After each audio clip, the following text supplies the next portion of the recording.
Ilia Topuria looked dominant last night against Josh Emmett in a fight that will be fight of the night and potentially the fight of the year because of the heart of Josh Emmett. Also, Maycee Barber finished Amanda Ribas. That was shocking.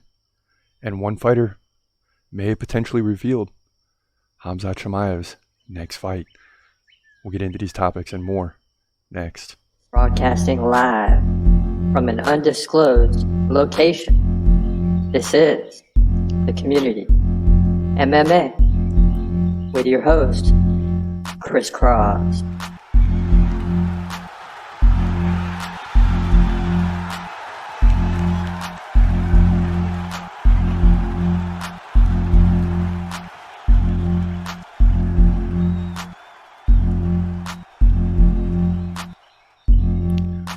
Welcome to The Community MMA. It's your boy Chris Cross. We're back. And last night, couldn't get enough. We would have taken 10 rounds of Ilia Topuria versus Josh Emmett. And the same goes for Maycee Barber and Amanda Ribas in the co-main event. I mean, these were both great fights in front of a live crowd in Jacksonville. And this event started very slowly, but it finished very strong. Very, very strong last night.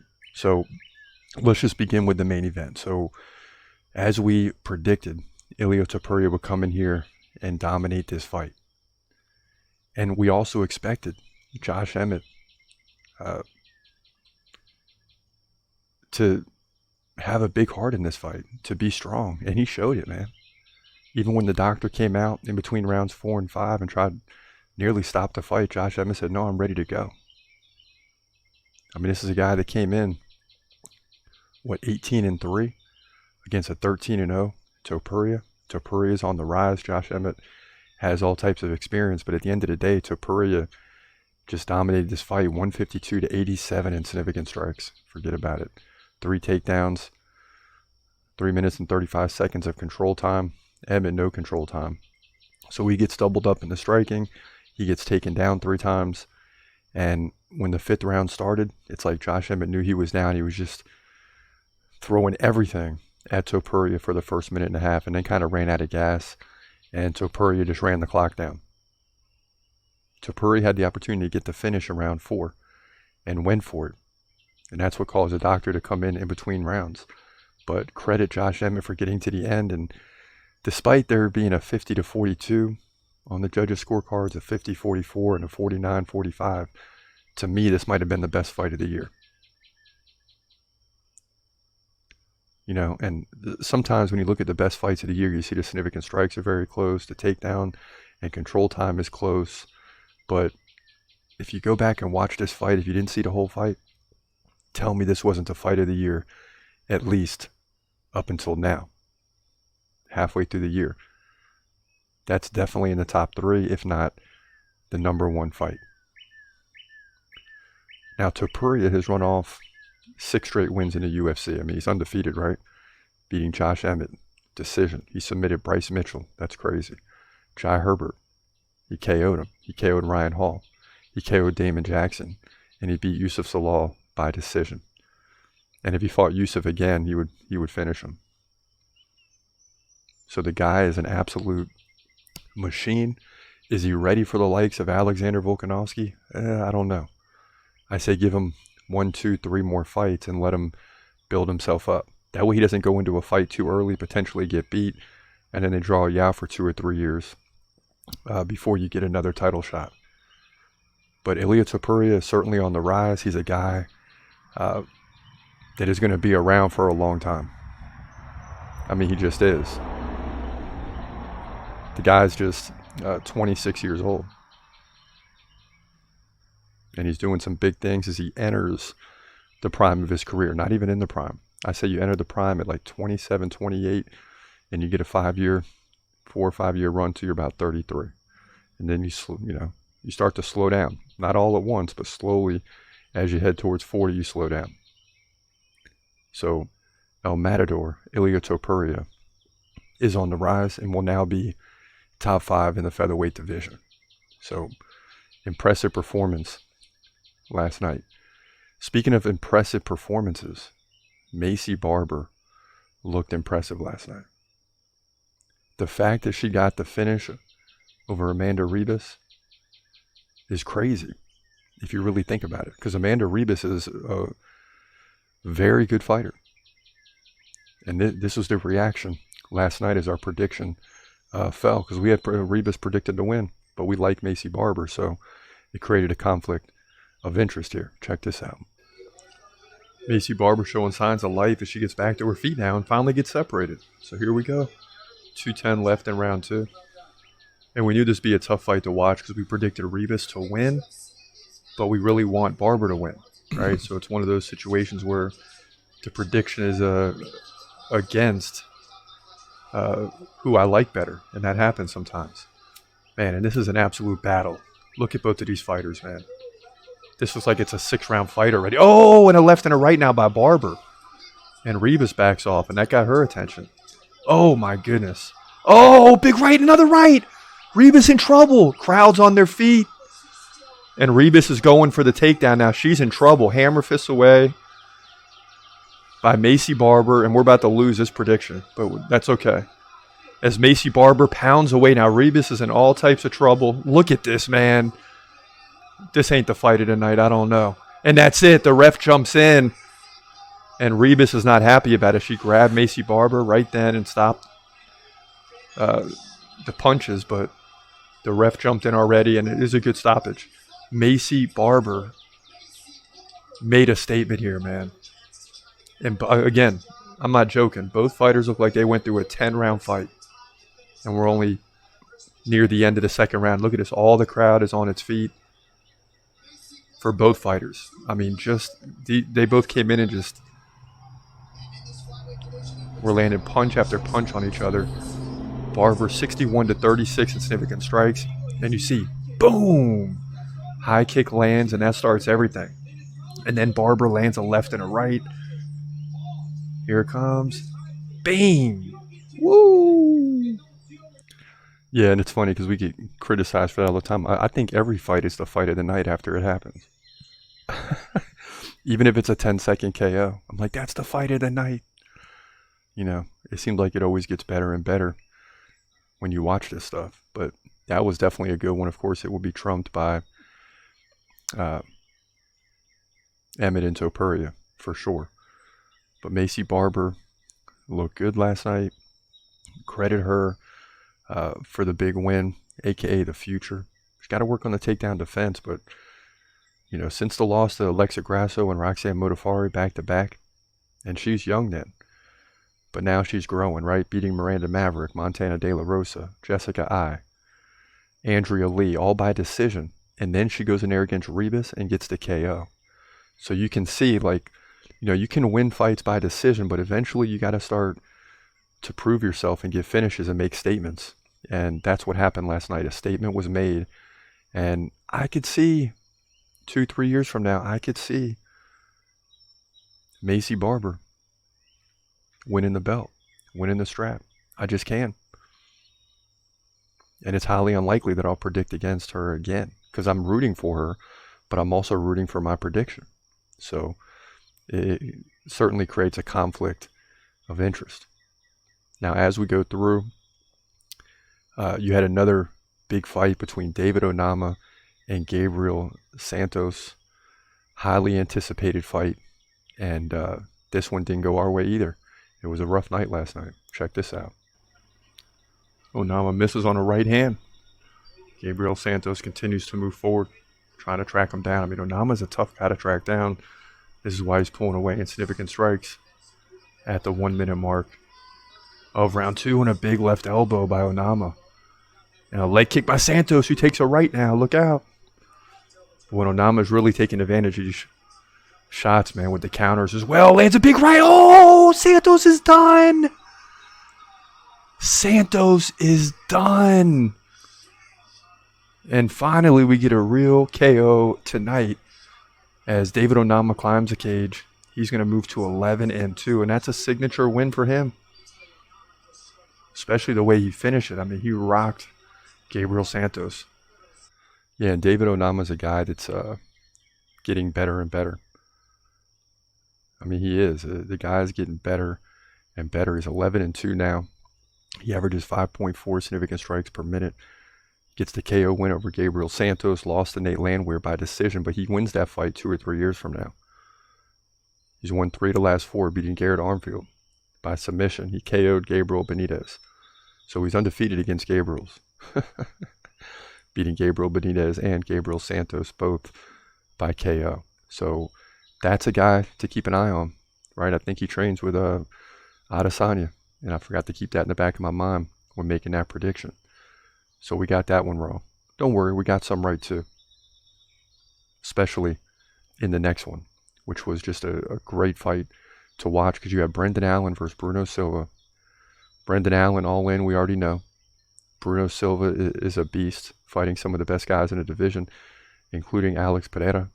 And this one was a real treat, for lack of better words, for the fans last night. Well, and Brendan Allen taking the upper hand now. Silva finds himself on his back with Brendan Allen pounding away on top. And he's got the left arm pin. So Brendan Allen in a good position here. 1 minute left, round 1. Now Bruno Silva covering up. And Allen peeks at the clock. Yeah, and I think he wants to get a finish before the end of this round. And the crowd's going crazy for Brendan Allen as they have been throughout this fight. Ooh, now Brendan Allen's taking the back, it looks like. But I don't know, he may run out of time here. Bruno Silva very good on the ground as well. Ooh, and Allen gets underneath. This will be crazy if he submitted Bruno Silva.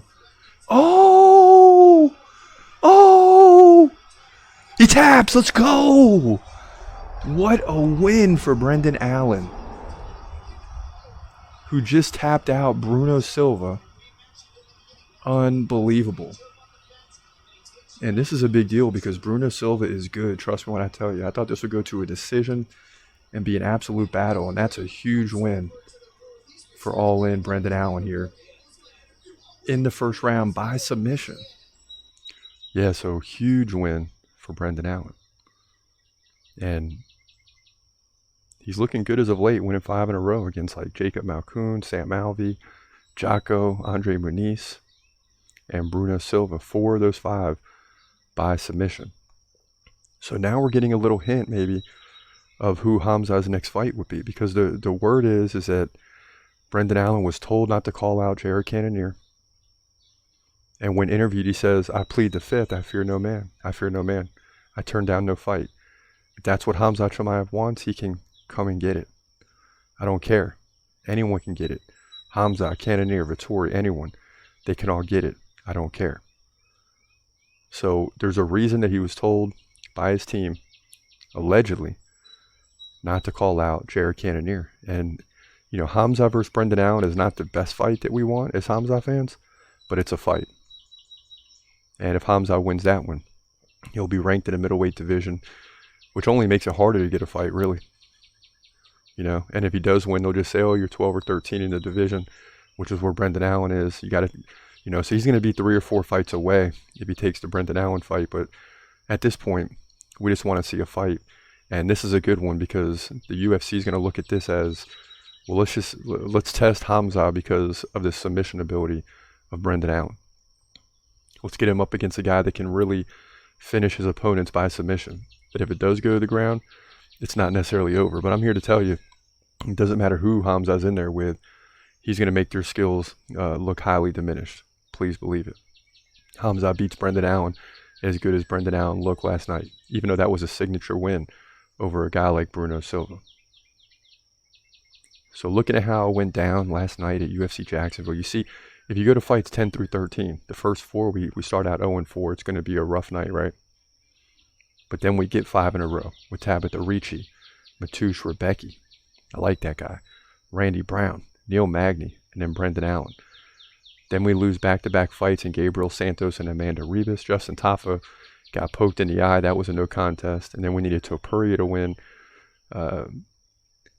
to salvage like a 500 night, right? 6-6, and that's the way it finished. 16-5 in the main event. So 6-6 on a night, but we'll take the main event victory for sure. We're over nearly 80% on the year in the main event. 157-91 overall. So average night, but we'll consider it maybe even a good night when you get the main event and you don't have a losing record, because we have enough backlog of fights.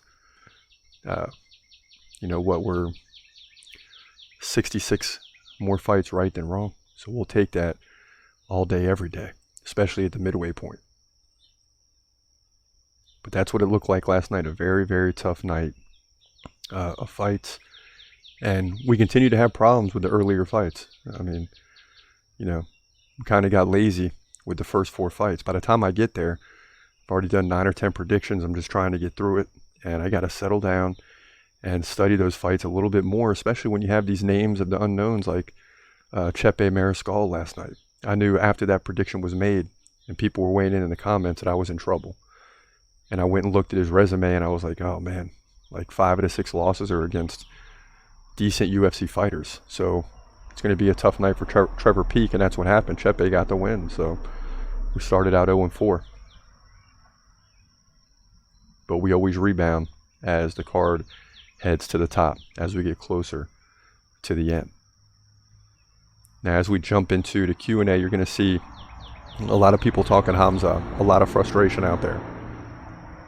Kenneth Bruner says, half of 2023 is gone and the UFC hasn't announced anything with Hamza. He's literally the most dynamic fighter we've ever seen, and they ice him out and act as though he doesn't exist. This is unacceptable and ridiculous.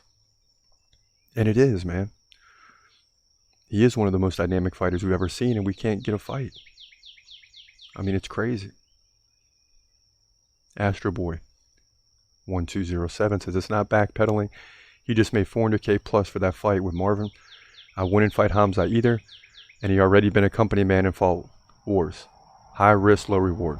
And he's talking about Jared Cannonier. I say high risk, high reward, especially if you can force the UFC to say, hey, you beat Hamza, you get a title fight. If not, you don't take the fight. I understand. Daza 912, there's definitely something going on with Dana regarding Hamza. I think something happened the last time he was out and changed weight last minute and won without breaking a sweat. Is he too good at that weight? Will Dana want him fighting lighter to give others a chance? Who knows? What I do feel, though, is the UFC has totally blocked him from fighting for the time being. And does this make any sense? Like, if the UFC is upset with Hamza, it's because he didn't make weight against Nate Diaz. So, but who cares? I mean, Nate Diaz is on his way out. Yeah, he can still sell. If he gets in a fight, people are going to pay to watch it. They're going to tune in. But if you keep letting Hamza fight and keep winning, he's going to have a bigger crowd of supporters in terms of the revenue than Nate Diaz ever had. Trust me when I tell you. Last time he fought, I think it was against Gilbert Burns or whoever. They had more views than any face-off ever. So, I mean, what's the problem here? Kenneth Bruner's back says a fight with Hamza gets Cannonier more money and does more for his career, losing to Hamza than any other boring title shot against Izzy. It's like getting McGregor at middleweight. Hamza finishes him under 2 minutes. Take your money, Cannonier, and sacrifice yourself to the wolf. Yes, I hear you. Antray 6 says, I really want Elon Musk to dominate Zuckerberg. And that's a whole nother story. I mean, if these two really fight, you want to talk about the money and revenue that's going to be made. And it's funny how Dana White says he doesn't worry about fights that, aren't really real. He's more into setting up real fights. Then all of a sudden you get a Zuckerberg versus Musk, and it's like, oh, that's out the window because money is the motivation. And you got to always remember that. And there's nothing wrong with that. I'm not criticizing Dana White at all. Jake Paul's having these fights. He doesn't care because it's not his thing. But if Elon Musk and Mark Zuckerberg want to fight, Dana White will open up that octagon in under 2 minutes. Please believe it. And someone else says, I agree. Everybody wants to see Musk dominate Zuckerberg, but I don't think so, man. I don't think so. Got another comment here by user something. Definitely did not get destroyed. Talking about Trevor Wells versus Timur Valia at the Ultimate Fighter 31. Yeah, he did. If there was a third round, then you could say maybe not. But he would have had to finish to Mervalia, and I don't think he would have done that. So he got destroyed 2-0, and Team Chandler's up 4-0. It's crazy. One last comment. Thank you so much for supporting our champion, Charles Oliveira. Absolutely. You already know I'm a big Oliveira fan. I love to see Oliveira get the belt back. I think he should be the lightweight champion. And when I say I think, I mean that's who I'd like to see. Beating Islam Makhachev is a whole different animal, man. That's not going to be easy, by no means. But listen, that's how it's gone down in the UFC last night at Jacksonville. Great crowd.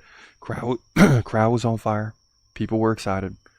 And in the days when we got the Apex Center and half the fights in the year are with a minimal crowd, it's always nice to see a big crowd when the UFC gets out and travels. But for now, this your boy Chris Cross. Thanks for listening. Hope you have a great day and God bless. Peace.